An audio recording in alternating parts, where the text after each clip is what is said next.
دنیا کے نقشے پر ایک پانی ایسا ہے جسے آج ہم بحر مردار، جی ہاں ڈیڈ سی کہتے ہیں، زمین کا سب سے نچلا مقام ہے۔ کیا آپ جانتے ہیں کہ ہزاروں سال پہلے یہ ویران جگہ ایک انتہائی خوبصورت اور سرسبز و شاداب شہر ہوا کرتا تھا۔ یہ کہانی ایک ایسی قوم کی ہے اخلاقی طور پر اتنی گر گئی کہ انہوں نے وہ گناہ ایجاد کیا جو ان سے پہلے کائنات میں کبھی نہیں ہوا تھا۔ نیچے سے حضرت جبرائیل نے ان کی پوری بستی کو اپنے پروں پر اٹھایا اور آسمان کی بلندیوں پر لے گئے اور پھر وہاں سے اس شہر کو الٹا کر زمین پر دے مارا۔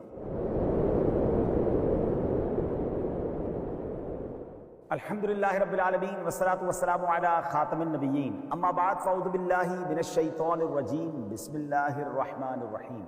السلام علیکم ورحمۃ اللہ وبرکاتہ۔ ناظرین، پروگرام ہے بات ہے پچھلے زمانے کی۔ دنیا کے نقشے پر ایک پانی ایسا ہے جسے آج ہم بحر مردار، جی ہاں ڈیڈ سی کہتے ہیں، اور ہاں یہ زمین کا سب سے نچلا مقام ہے۔ کیا آپ جانتے ہیں کہ ہزاروں سال پہلے یہ ویران جگہ ایک انتہائی خوبصورت اور سرسبز و شاداب شہر ہوا کرتا تھا۔ یہ کہانی ایک ایسی قوم کی ہے جو ٹیکنالوجی اور زراعت میں تو بہت آگے تھی، لیکن اخلاقی طور پر اتنی گر گئی کہ انہوں نے وہ گناہ ایجاد کیا جو ان سے پہلے کائنات میں کبھی نہیں ہوا تھا۔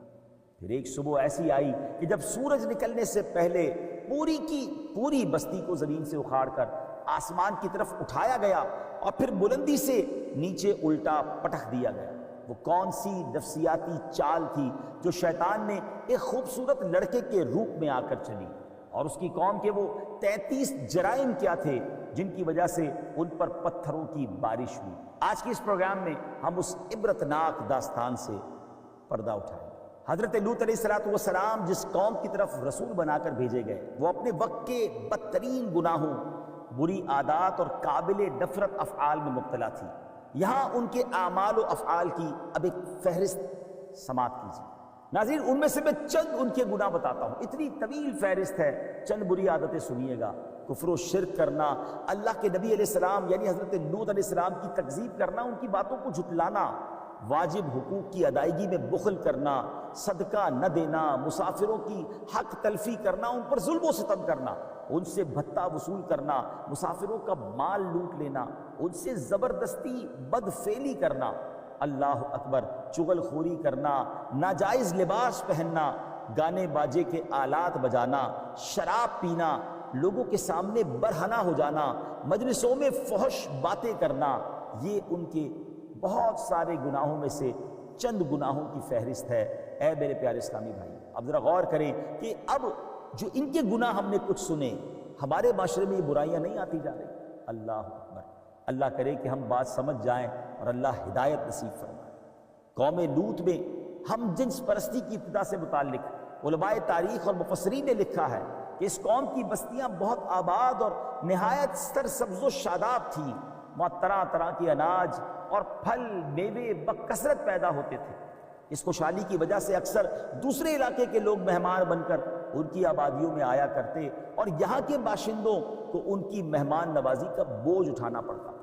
کچھ عرصے کے بعد یہاں کے لوگ مہمانوں کی آمد سے بہت ہی تنگ ہو گئے، لیکن انہیں روکنے اور بھگانے کی کوئی صورت نظر نہیں آ رہی تھی۔ اس ماحول میں ابلیس لعین ایک بوڑھے کی صورت میں نمودار ہوا اور ان لوگوں سے کہنے لگا، اگر تم مہمانوں کی آمد سے نجات چاہتے ہو تو یوں کرو کہ جب کوئی مہمان تمہاری بستی میں آئے تو زبردستی اس کے ساتھ بدفعلی کرو۔ چنانچہ سب سے پہلے ابلیس خود ایک خوبصورت لڑکے کی شکل میں مہمان بن کر اس بستی میں داخل ہوا اور ان لوگوں سے خوب بدفعلی کروائی۔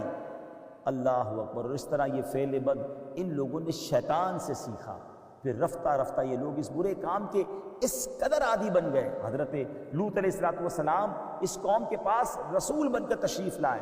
انہیں نصیحت کرتے ہوئے فرمایا، تبلیغ کرتے ہوئے فرمایا، اے میری قوم، مجھے اللہ تعالیٰ نے تمہاری طرف رسول بنا کر بھیجا ہے اور میں اس کی وحی اور رسالت پر امانت دار ہوں، اور تمہیں نصیحت کرتا ہوں کہ کفر و شرک، رسول کی تکذیب اور دیگر گناہوں سے باز آ جاؤ، اور ان کے سبب اپنے اوپر عذاب الہی نازل ہونے سے ڈرو، اور جس سیدھے راستے پر چلنے کی تمہیں دعوت دے رہا ہوں اس پر چل کر میری اطاعت کرو، اور یاد رکھو کہ میں اس تبلیغ و تعلیم پر تم سے کوئی اجرت اور دنیاوی منافع کا مطالبہ نہیں کرتا۔ میرا اجر و ثواب تو صرف رب العالمین کے ذمہ کرم پر ہے۔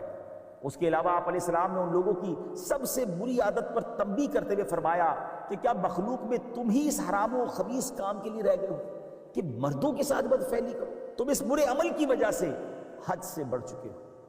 حضرت لوط علیہ السلام کی نصیحت کے جواب میں ان لوگوں نے کہا، اے لوط، اگر تم نصیحت کرنے اور اس فعل کو برا کہنے سے باز نہ آئے تو ضرور تمہیں اس شہر سے ہی نکال دیا جائے گا۔ ناظرین، کیسی قوم تھی! اللہ کے نبی انہیں بچا رہے تھے اور وہ الٹا انہیں ہی دھمکیاں دے رہے تھے۔ قوم کی بات سن کر حضرت لوط علیہ السلام نے فرمایا، میں تمہارے کام سے بیزار اور اس سے شدید نفرت کرنے والا ہوں۔ پھر آپ علیہ السلام نے اللہ کریم کی بارگاہ میں دعا کی، اے میرے رب عز و جل، مجھے اور میرے گھر والوں کو ان کے اعمال پر آنے والے عذاب سے محفوظ رکھ۔ ایک بار آپ علیہ السلام نے قوم سے فرمایا، بے شک تم بے حیائی کا وہ کام کرتے ہو جو تم سے پہلے دنیا بھر میں کسی نے نہیں کیا۔ کیا تم مردوں سے بدفعلی کرتے ہو اور راہگیروں کو قتل کر کے اور ان کے مال لوٹ کر لوگوں کا راستہ کاٹتے ہو اور اپنی مجلسوں میں برے کام اور بری باتیں کرنے کو آتے ہو؟ تم ان سے باز آ جاؤ ورنہ عذاب الہی تمہیں اپنی گرفت میں لے لے گا۔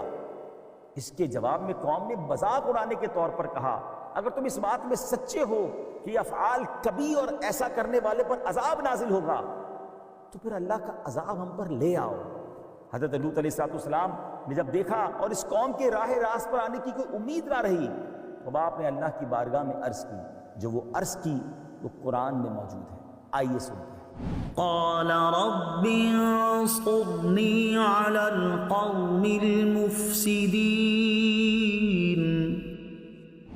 لوط نے عرض کی، اے میرے رب، ان فسادی لوگوں کے مقابلے میں میری مدد فرما۔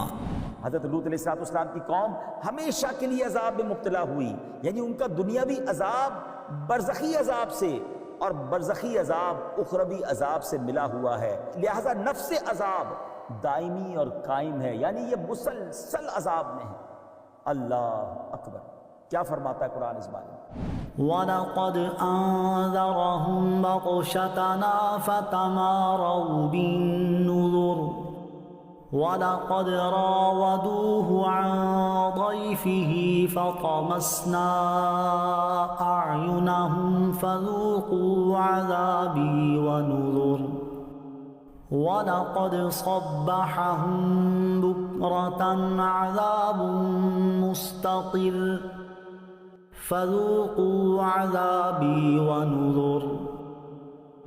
اور بے شک اس نے انہیں ہماری گرفت سے ڈرایا تو انہوں نے ڈر کے فرامین میں شک کیا، انہوں نے اسے اس کے مہمانوں کے متعلق پھسلانا چاہا تو ہم نے ان کی آنکھوں کو بٹھا دیا اور فرمایا، میرے عذاب اور میرے ڈر کے فرامین کا مزہ چکھو، اور بے شک صبح سویرے ان پر ٹھہرنے والا عذاب آیا تو میرے عذاب اور میرے ڈر کے فرمانوں کا مزہ چکھو۔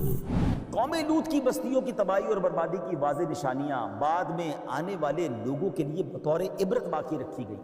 حضرت عبداللہ بن عباس رضی اللہ تعالیٰ عنہما فرماتے ہیں، وہ روشن نشانی حضرت لوط علیہ السلام کی قوم کے ویران مکان ہیں، اور یہی قول زیادہ واضح ہے کیونکہ قرآن پاک میں ان بستیوں کے اہل عرب کے راستوں پر واقع ہونے کا ذکر کیا گیا ہے۔ قوم لوط کی بستیاں آج بھی اردن کے علاقے میں ایک عجیب و غریب پانی کی صورت میں موجود ہیں، جس میں کوئی جانور، مینڈک، بچھلی وغیرہ زندہ نہیں رہ سکتی، اسی لیے اسے بحر مردار کہا جاتا ہے، ڈیڈ سی کہا جاتا ہے۔ نیز ان آیات سے ایک بات یہ بھی معلوم ہوئی کہ ایمان اور دین، عقل اور فراست اللہ تعالیٰ کی بہت بڑی نعمت ہے، کیونکہ اس سے تقوی اور طہارت نصیب ہوتی ہے۔ بے عقل، غافل اور کافر ایسے واقعات کو اتفاقی یا آسمانی تاثیرات سے مانتا ہے۔ آج بھی دیکھا جا رہا ہے کہ عقل مند مومن جو ہوتا ہے نا، وہ ایسے واقعات کو مخلوق کی بد عملی کا نتیجہ جان کر اللہ تعالیٰ سے ڈرتا ہے اور بندگی کا راستہ اختیار کرتا ہے، اور کچھ لوگ اس کو سائنسی توجیہ کے ذریعے بیان کر رہے ہوتے ہیں۔ تو بہرحال ناظرین، یہ واقعہ ہم سب کے لیے ایک زبردست عبرت کا سامان ہے۔ ڈیڈ سی آج بھی پکار پکار کر کہہ رہا ہے کہ جب رب ناراض ہو جاتا ہے، اللہ کا عذاب آتا ہے تو بستیاں ویران ہو جاتی ہیں، چلتے معاملے برباد ہو جاتے ہیں، اور پھر صرف عبرت کی نشانی باقی رہ جاتی ہے، داستان ختم ہو جاتی ہے، نام لینے والا کوئی نہیں بچتا ہے۔ تو ناظرین، آئیے ہم بھی توبہ کریں، اپنے برے افعال سے توبہ کریں اور اللہ والوں کے راستے پر چلنے والے بن جائیں۔ آمین بجاہ النبی الامین صلی اللہ تعالی علیہ وسلم۔